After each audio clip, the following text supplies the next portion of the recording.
So we finally have it. We have our first look at Pokemon's Generation 9, Pokemon Scarlet and Violet. I have a lot of thoughts on this. I'm recording this about 12 hours after the announcement this morning here in the US. So I've had all day to kind of mull it over. So here is my casual kind of thoughts and opinions on the game. So I'm going to start with the game itself and the announcements, then move on to the starters and kind of what I think about the franchise and my game plan going forward with coverage of this game and all that. So yeah, let's get into it. First of all, the region itself. We don't have a name for it yet, but I really do like it. I was thinking throughout the trailer it was based on Italy. I don't know why I thought that. I think a lot of people thought that. That's at least the sense that I got. But we kind of figured out that it was Spain and Portugal, kind of the Iberian Peninsula. Looks like there's a cool cathedral inspired by the Sagrada Familia. It looks like there's some cool plazas that are reminiscent of Barcelona and Madrid. And overall, the towns, just like Pokemon usually does, they look beautiful. The environments, I'm less sold on. The environments don't look amazing. I don't really love what I have seen so far. I think they look a little stale still. I don't know. I think it's just kind of figuring out. I don't know. I think Pokemon needs to go back to doing cell shading and kind of sprite work. Maybe not sprite work, but definitely cell shading, just to give it more style, because I've always been in the camp that, these Switch games, especially with the kind of faulty graphics, they're gonna age a little poorly because, I don't know, people are getting excited about the textures on Seviper and Magnemite and all that. And while I do think that is kind of cool, I think it would be a little better if, again, Pokemon reverted to a style that was just more stylized. I think it'll age a lot better. But yeah, overall, I can't complain too much. It's very early on. The footage for Arceus in the first trailer looked like too, and the final game looks pretty good. And this looks like a step up above Arceus already. So that's all I have to say about the region. I'm not going to be too negative quite yet, or at all. I do like it. And then moving on, I think, I don't know if you guys saw this tweet, but it says it's open world. Welcome to the open world of Pokemon.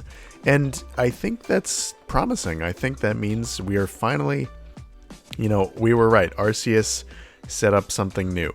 We are finally moving into open world Pokemon. So whether that means there's just that one hub town that we saw with the plaza and all that, and then you move out into one giant open area like the Isle of Armor. We don't know if it's like that or if it's more like Legends Arceus, where again there's like a hub town but 4 or 5 distinct kind of route areas. Either way, I think it is super promising. I'm excited to see whether the story is a little better than Arceus. I am excited to see whether gyms return. I would like a nice balance of story and open world. I like open world catching and exploring, but I definitely want some kind of guidance in terms of gyms or, I don't know, something like that. That's always been a classic element of Pokemon that I've always liked. So I hope we get that. Yeah, and then moving on to the starters. I have a lot of opinions on these starters. I don't really like them as a trio. I'm going to be honest, I don't love them as a trio. I like 1.5 of them, I want to say. I like Fuecoco. He was definitely kind of the ridiculous one that I was like, oh my god, what the hell is this? When we first saw the, the trailer. He's like a pepper dinosaur. What's not to love? He's the meme one. He's the one that's stealing the internet. He's definitely like the Rowlet or the Sobble or Chespin, kind of the weird funky one. There's always one in the bunch that's kind of funky. So I like that we have that. Sprigatito, first of all, I think the name is kind of a mouthful for a first stage starter. It's a little unconventional to me. I don't know, it feels clunky, it feels a little fan gamey, and I don't want to be too nitpicky. This is not a video just to be negative for the sake of it. But I'm just getting my thoughts out, and I don't like Sprigatito. It feels, again, kind of fan gamey. It just feels like, like a cat that's green arbitrarily, kind of. It doesn't really feel like a grass type. I mean, I know it's a first stage, so I'm excited to see what it turns into, but I don't really have high hopes for Sprigatito.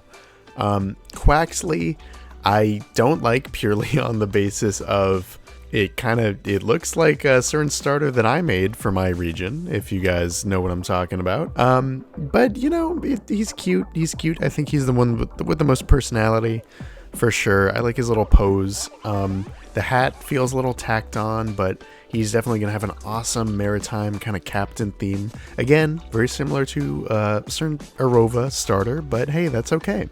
That's okay. So yeah, I am very excited to see where these starters go. So yeah, those are kind of my thoughts on the game so far. There's not much else to say. I'm not going to beat a dead horse here, but I will let you know that my coverage on this game is TBD. I'm definitely going to be playing it and covering it and all that when it comes out, but I might do what I did for Legends Arceus again and go in a little media purge and, you know, take some time off from watching trailers just to be more surprised. I want to see as few new Pokemon as possible, but whether I want to deprive myself of more information than that, well, that remains to be seen. So, you know, thank you for watching this kind of ramble on my thoughts on the game. I probably don't have too much to add that other people don't, but I wanted to get my thoughts out there, because yeah, it is a great time to be a Pokemon fan. So thank you if you watched this far. Check out my creating new Pokemon video that I made yesterday. I'm very proud of those designs, and I will see you next time. Peace.